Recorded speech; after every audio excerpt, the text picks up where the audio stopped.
দর্শক, আজ শ্রাবণ মাসের পুণ্যলগ্নে দেবাদিদেব মহাদেবকে নিয়ে এই বিশেষ প্রতিবেদন। কলকাতার নিমতলা, খিদিরপুর, হাওড়ার বাঁধাঘাট, নদিয়ার মাঝদিয়া, বর্ধমানের নবাবহাট, বীরভূম জেলার দুবরাজপুর, বিহারের বৈদ্যনাথ ধাম, উত্তরবঙ্গের জলপাইগুড়ি, মধ্যপ্রদেশের অমরকণ্টক, নেপালের কাঠমান্ডু ও পোখরা অনেক বিখ্যাত শৈবক্ষেত্র দর্শন করে তার প্রতিবেদন প্রকাশ করেছি আমার ইউটিউব চ্যানেলে শৈবক্ষেত্র ফোল্ডারে। আপনাদের আমন্ত্রণ জানাই, ঘরে বসে মহাদেবের অলৌকিক দর্শন ও মাহাত্ম্য জেনে আশীর্বাদ প্রাপ্ত হন। আজকে আপনাদের দেখাবো বর্ধমানেশ্বর বিশালাকার শিবলিঙ্গের কি কি বিশেষত্ব রয়েছে। জানুন সমস্ত কিছু এই প্রতিবেদনে বিস্তৃতভাবে।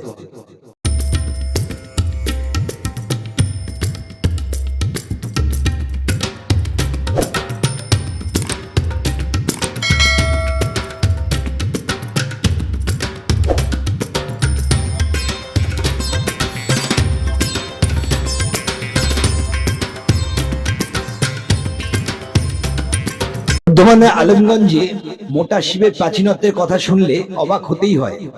বর্ধমানের আলমগঞ্জে এই শিবকে মোটা শিব বলা হলেও তা বর্ধমানেশ্বর শিব মন্দির নামে অধিক পরিচিত। ইতিহাসবিদদের অনুমান এই শিবলিঙ্গ 1600 থেকে 1700 বছরের প্রাচীন। বিশেষজ্ঞ অনেকের মতে স্বয়ং কনিষ্ক এই শিবলিঙ্গের পুজো করতে নিয়মিত। শিবরাত্রি উপলক্ষে ও শ্রাবণ মাসে সেজে ওঠে বর্ধমানের এই মন্দির চত্বর। তৈরি হয় দোকানপাট। অগণিত ভক্ত সকাল থেকে গভীর রাত পর্যন্ত ভিড় করেন মহাদেবের পুজো দিয়ে আশীর্বাদ প্রাপ্ত হওয়ার জন্য। শৃঙ্খলা বজায় রাখতে প্রস্তুতি নেন প্রশাসনের কর্তা ব্যক্তিরা। রাজ্যের প্রসিদ্ধ শিব মন্দিরগুলির মধ্যে অন্যতম বর্ধমানের আলমগঞ্জের বর্ধমানেশ্বর শিব মন্দির। বিশাল আকারের কারণে এই শিব মোটা শিব বা বুড়ো শিব নামেও পরিচিত। 1972 সালে এলাকায় পুকুর খোঁড়ার জন্য মাটি কাটার কাজ চলছিল। সেই সময় হঠাৎই পাথরের গায়ে গাঁইতির আঘাত লাগে। কৌতূহল বাড়ে কাজে যুক্ত শ্রমিকদের মধ্যে। ধীরে ধীরে খোঁড়া হয়, বের হয়ে আসে গৌরীপট্ট সহ এই বিশাল আকারের শিবলিঙ্গ। এই শিবলিঙ্গের উচ্চতা প্রায় 6 ফুট, ওজন 13 টনেরও বেশি। গোটাটাই একটি কালো পাথর নিপুণভাবে কেটে তৈরি। ক্রেনে করে তুলে স্থাপন করা হয় এই শিবলিঙ্গ। রয়েছে দুধ পুকুর, সেই পুকুরে স্নান সেরে পুজো দেন ভক্তরা। শ্রাবণ মাসে পাওয়া গিয়েছিল, তাই সেই মাসে এই শিবের আবির্ভাব দিবস পালন করা হয়। সেদিন হাজার হাজার পুণ্যার্থী গঙ্গা থেকে বাঁকে করে জল এনে শিবের মাথায় ঢালেন। শিবরাত্রিতে অগণিত ভক্তের ভিড় হয় মন্দিরে। মেলা বসে, কয়েকদিন ধরে সাংস্কৃতিক অনুষ্ঠানের আসর বসে।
শীঘ্রই আসছি বর্ধমান ভ্রমণের তৃতীয় পর্ব নিয়ে, যেখানে একটি কুমারী মেয়েকে জীবন্ত সমাধি দিয়ে তার উপর সোনার কালী মন্দির তৈরি হয়েছিল।